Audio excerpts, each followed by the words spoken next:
So this week, we went over several things, and I think standard one, creating empowered learners, is what I kind of um, understood the best this week.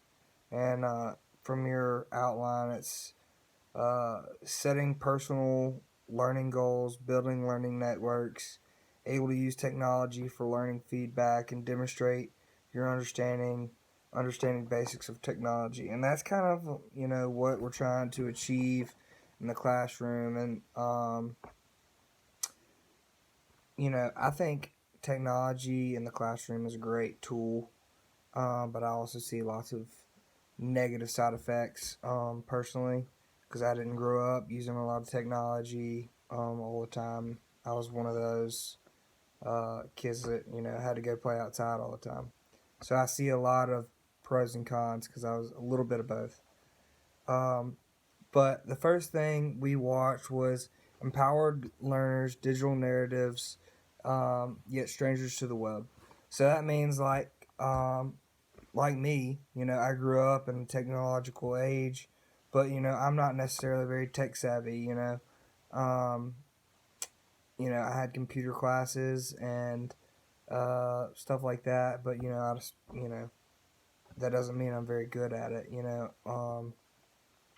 So like you can still be born in the modern era and use technology and stuff like that, but you need to know more than what you already know. So I think it needs to be more educational about how to use these things as a tool and useful, you know, for productivity.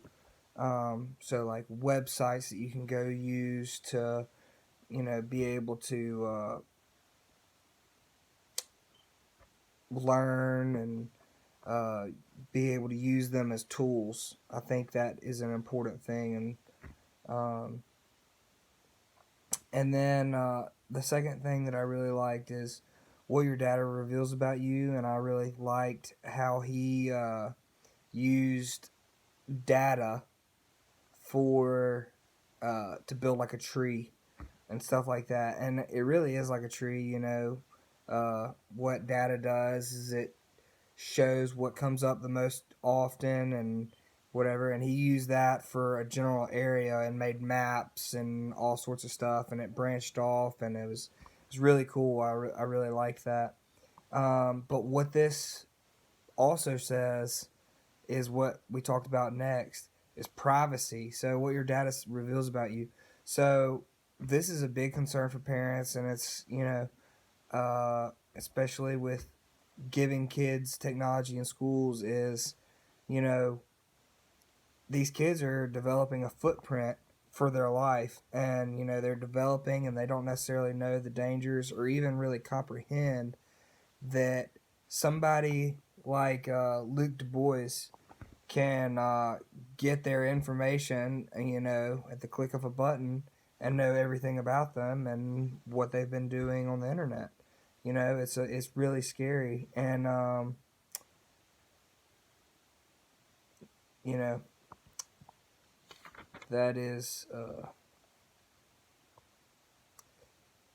one thing that in the privacy section that I highlighted was teens care about privacy.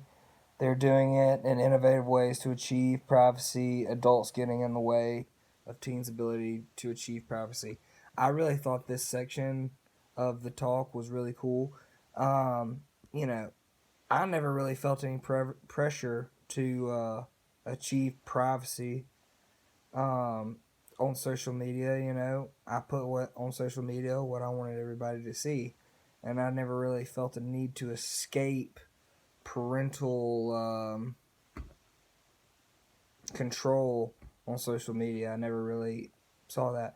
So I was really surprised, and I thought it was really crazy how innovative these kids were in trying to do that. But the main thing that uh, I got from this is safety is a justification for uh, restriction.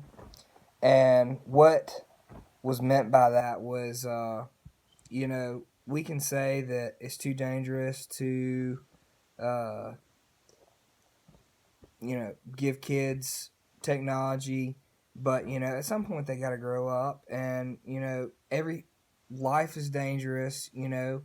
Uh, Teaching kids to drive a car, that's kind of how the approach you should have with everything is, you have a period where, they're instructed, they're supervised, and then, you let them go and make their own mistakes. And that's kind of how it is with technology, I think. But I think for this to be implemented in schools, they definitely need to be taught, supervised, and understand the dangers, just like they have to understand the dangers of the roadways.